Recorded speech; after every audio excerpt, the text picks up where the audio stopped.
Zee 24 तास एक पाऊल पुढे। कोकण मराठी साहित्य परिषदेच्या 14व्या साहित्य संमेलनाचं सूप वाजलं। अपेक्षेपेक्षा जास्त रसिकांचा लाभलेला प्रतिसाद आणि तरुणांचा लक्षणीय सहभाग हे या संमेलनाचं वैशिष्ट्य ठरलं।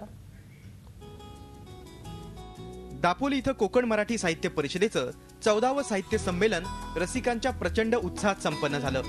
गेले 3 दिवस या संमेलनाच्या निमित्तानं दापोलीकरांना अनेक ज्येष्ठ साहित्यिकांचा सहवास लाभला।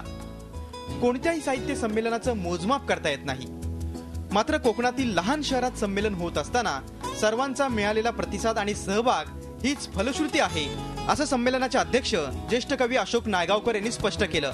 लेखक मंडळी तुम्हाला या इथून म्हणजे अशोक पत्कींचं नाव खूप मोठं आहे, एरवी त्यांचे सत्कार होतात अमुक तमुक, पण काल 71व्या वर्षी त्यांनी इथे जी काही सगळ्या रंगात रंगुनी हे वगैरे सगळं स्वतः त्यांनी सादर केलं, तेव्हा समोर बसलेला जो जनसमुदाय हा कसा संबंध मंत्रमुग्ध झालेला होता।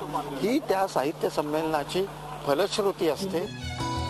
तर मराठीच्या नावे गळे काढणं सोपं असतं, मात्र अशी संमेलनं आयोजित केल्यानं खऱ्या अर्थानं मराठी साहित्य जपलं जाईल, असा सूर या संमेलनाच्या समारोपानंतर उमटला। मराठीच्या नावाने गळं काढणं फार सोपं असतं, मराठी मरते, हे होतंय ते होतंय, पण त्याहीपेक्षा अशा प्रकारची संमेलनं काढून जर आता इथे फिरणारे लहान लहान मुलं सुद्धा आहेत, त्यानिमित्तानं वेगळी पुस्तकं चालतात, एवढी पुस्तकं का छापली जातात, कुतूहलानं काहीतरी त्यांच्या मनात एखादा प्रश्न येत असेल ना, हे प्रत्येक शहरात असं विभागीय संमेलन होणं हे अत्यंत गरजेचं आहे, तरच मराठी टिकेल। साहित्य संमेलनाला मी पहिल्यांदा आले इथे, मी कधी गेलेली नाहीये, आज माझी मुलाखतच आहे म्हणून मी इथं आले, पण मी नाट्य संमेलनाला गेलेली आहे। जे ठराव होतात त्याच्यातले किती बारगळतातच बरेचसे, त्यातनं एक आनंद हा आहे की एक स्नेह संमेलन असल्यासारखं असतं। हे संमेलन कोणताही गाजाबाजा न होता पार पडलं।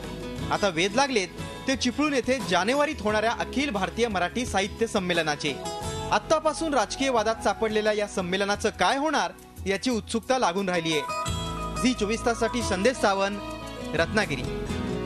झी 24 तास एक पाऊल पुढे।